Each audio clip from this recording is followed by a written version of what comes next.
मैं अंदर सारा लॉक कर कर जा रही हूँ। घर का ध्यान रखा करो। और ये पौधे जो हैं इनको पानी दिया था तुमने? ये चलो ठीक है, जाओ। अंबर तैयार हो गई? जी मैं तैयार हूँ।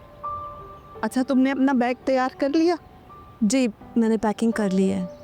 उसमें अपने तमाम नए जोड़े, नए जूते रखना, ताकि तुम्हारी अम्मी को भी पता चले कि मैंने तुम्हें कितना खुशहाल रखा हुआ है।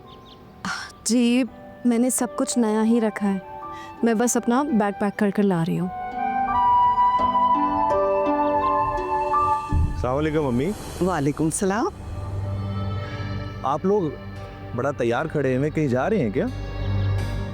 हाँ, मैं अंबर को उसकी अम्मी के हाथ छोड़ने जा रही।